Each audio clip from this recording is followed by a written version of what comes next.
नमस्ते और स्वागत है। आज हमारे हाथ जो स्रोत लगा है वो एक बहुत ही साहसी और शायद कुछ लोगों के लिए एक विवादास्पद दावा करता है कि एक इंसान, एक गुरु का दर्जा भगवान से भी ऊंचा है। हाँ, ये दावा इस स्रोत के बिल्कुल केंद्र में है। ये गुरु को महज एक शिक्षक नहीं मानता, बल्कि एक ऐसी सत्ता मानता है जिसके बिना आध्यात्मिक जगत में एक पत्ता भी नहीं हिलता। बिल्कुल। तो आज हमारी चर्चा इसी दावे की गहराई में जाएगी। हम ये पड़ताल करेंगे कि ये स्रोत किस आधार पर गुरु को सर्वोच्च बताता है, इसके मायने क्या हैं और एक साधक के जीवन को किस तरह से देखने का नजरिया देता है। चलिए इस दिलचस्प दावे की परतों को खोलते हैं। और इसी पड़ताल में हम ये भी देखेंगे कि ये पाठ एक सच्चे आत्मज्ञानी गुरु और एक जिसे कहते हैं ढोंगी गुरु, उसके बीच की महीन रेखा को कैसे खींचता है। क्योंकि अगर गुरु का स्थान इतना ऊंचा है तो सही गुरु को पहचानना वो जीवन और मृत्यु का सवाल बन जाता है। तो चलिए इसी सबसे जरूरी सवाल से शुरू करते हैं। इस पाठ के अनुसार एक सच्चा गुरु आखिर है कौन? क्योंकि अगर हम किसी को ईश्वर से भी ऊंचा दर्जा दे रहे हैं तो उसकी पहचान के पैमाने भी उतने ही ऊंचे होने चाहिए। आपने बिल्कुल सही पकड़ा। ये स्रोत पहचान बताने में कोई कसर नहीं छोड़ता। इसकी शुरुआत ही एक जबरदस्त पंक्ति से होती है, गुरु सोई जो भ्रम निवारे। गुरु वो नहीं जो आपको जानकारी दे, बल्कि वो है जो आपके भ्रम, आपके वहम को मिटा दे। ये ज्ञान देने से ज्यादा अज्ञान को हटाने पर जोर देता है। ये तो बहुत गहरा फर्क है। तो ये भ्रम मिटाने वाला व्यक्ति, उसका चरित्र कैसा होता है? क्या सिर्फ ज्ञानी होना काफी है? बिल्कुल नहीं। इस स्रोत के लिए ज्ञान से कहीं ज्यादा जरूरी चरित्र है। इसमें 3-4 मुख्य गुण बताए गए हैं। पहला है दया, क्षमा और संतोष। ये सिर्फ सिखाने वाली बातें नहीं हैं, बल्कि ये उनके स्वभाव का हिस्सा है। वो स्वाभाविक रूप से क्षमाशील और संतुष्ट होते हैं। यानी उनके व्यक्तित्व में एक ठहराव होता है। हाँ, और दूसरा गुण इसी से जुड़ा है, निस्वार्थता। वो परमार्थी होते हैं, उनका हर काम दूसरों के भले के लिए होता है। उनमें लोभ, मोह, अहंकार ये सब विकार दूर दूर तक नहीं होते। उनका कोई निजी एजेंडा नहीं होता। और उनका स्वभाव, स्रोत कहता है कि वे राग, द्वेष और दुख से परे एकदम शांत होते हैं। और उनकी बातचीत का तरीका, क्योंकि एक मार्गदर्शक के लिए ये बहुत मायने रखता है, इस पर भी जोर दिया गया है। उनकी वाणी मीठी और प्रेम से भरी होती है। वो कभी कठोर वचन नहीं बोलते। उनकी शिक्षा हमेशा अच्छी और कल्याणकारी नीति की होती है। इसके ठीक उलट झूठे गुरुओं की भी एक लिस्ट दी गई है। पाखंडी, पापी, अभिमानी, दूसरों की निंदा करने वाले और झगड़ालू। साफ निर्देश है कि ऐसे लोगों की परछाई से भी दूर रहना चाहिए। तो एक तरफ हैं ये गुण जो किसी को लगभग सुपर ह्यूमन बनाते हैं, और शायद यही वजह है कि यह स्रोत कहता है कि ऐसे गुरु के बिना कोई भी साधना, चाहे वो योग हो या तप, पूरी तरह बेकार है। ये एक बहुत बड़ा बयान है। क्या इसका मतलब ये है कि हमारी अपनी कोशिशों का कोई मोल ही नहीं है? कुछ चौंका सकती है। एक पंक्ति है, गुरु बिनु ज्ञानु विचारू न आवे, गुरु बिनु कोई न मुक्ति पावे। इसका मतलब साफ है, गुरु के बिना न तो ज्ञान का विचार मन में कौंधता है और न ही मुक्ति मिल सकती है, चाहे आप कुछ भी कर लें। एक मिनट, तो कोई व्यक्ति अगर सालों साल योग, यज्ञ और तपस्या कर रहा है तो वो सब व्यर्थ है? ये तो साधना के पूरे विचार पर ही सवाल उठा देता है। ये स्रोत यही तर्क देता है। वो कहता है कि ये सारी साधनाएं बाहरी क्रियाएं हैं। इनसे शरीर को साधा जा सकता है, कुछ सिद्धियां भी मिल सकती हैं, लेकिन जो आंतरिक परिवर्तन है, जो मन की शुद्धि है, वो गुरु के मार्गदर्शन के बिना असंभव है। इसे ऐसे समझिए, आप खुद अपनी पीठ नहीं देख सकते। मन का मैल या हमारा अहंकार भी कुछ ऐसा ही है। हमें एक आईने की जरूरत होती है जो हमें वो दिखा सके जो हम खुद नहीं देख पा रहे, और इस स्रोत के अनुसार गुरु वही आईना है। ये एक बढ़िया एनालॉजी है। तो मन की शुद्धि भी पूरी तरह गुरु पर निर्भर है। बिल्कुल। पाठ कहता है कि करोड़ों उपाय कर लो, पर गुरु कृपा के बिना हृदय शुद्ध नहीं हो सकता। और अगर कोई गुरु धारण नहीं करता तो उसके परिणाम भी बहुत गंभीर बताए गए हैं।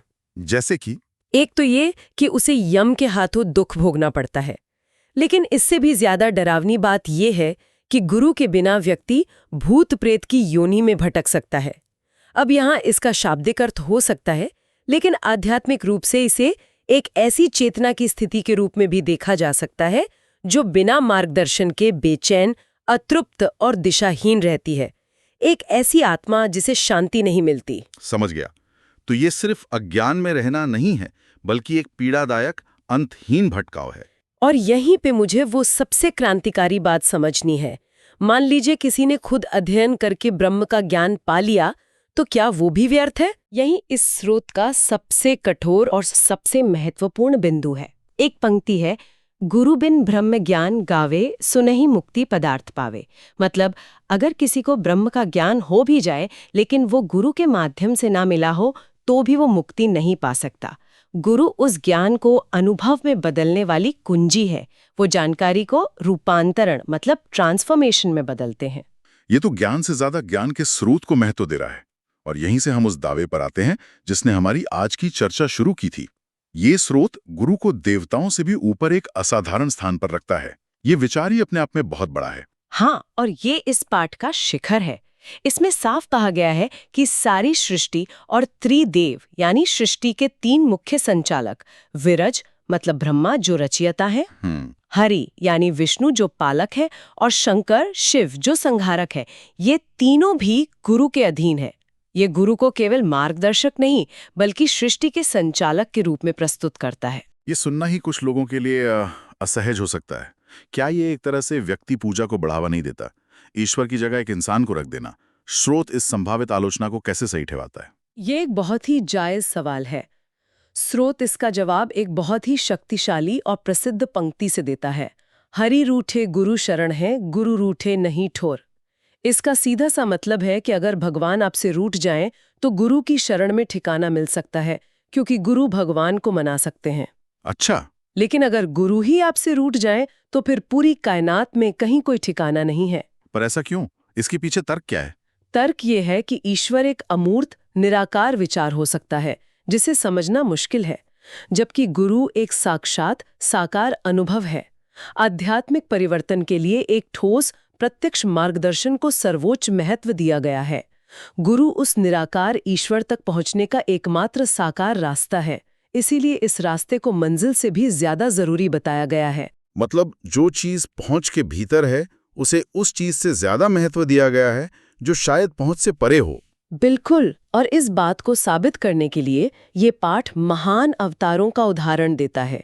ये कहता है कि राम और कृष्ण, जिन्हें हम स्वयं भगवान का अवतार मानते हैं, उन्होंने भी गुरु धारण किए, वशिष्ठ और संदीपन, और अपने गुरुओं के सामने वो भी एक आम शिष्य की तरह दीनहीन होकर रहे।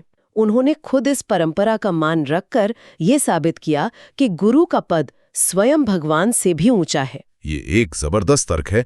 अगर भगवान खुद शिष्य बनकर ये दिखा रहे हैं, तो फिर इंसान की तो बात ही क्या है। और सिर्फ अवतार ही नहीं, वशिष्ठ और गौतम जैसे महान ऋषि जो ज्ञान के भंडार थे, उन्होंने भी गुरु की शरण ली।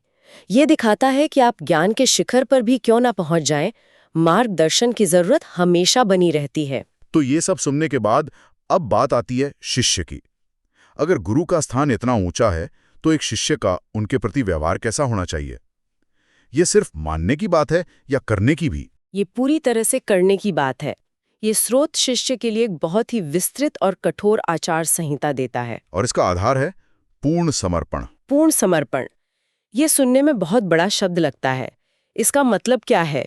इसका मतलब है शिष्य को अपना तन, मन और धन सब कुछ बिना किसी सवाल के गुरु को सौंप देना चाहिए। ये सिर्फ भौतिक चीजें देने की बात नहीं है, बल्कि अपने अहंकार, अपनी मैं को पूरी तरह से गुरु के चरणों में रख देने की बात है। लेकिन इस तरह के पूर्ण समर्पण में शोषण का खतरा भी तो हो सकता है।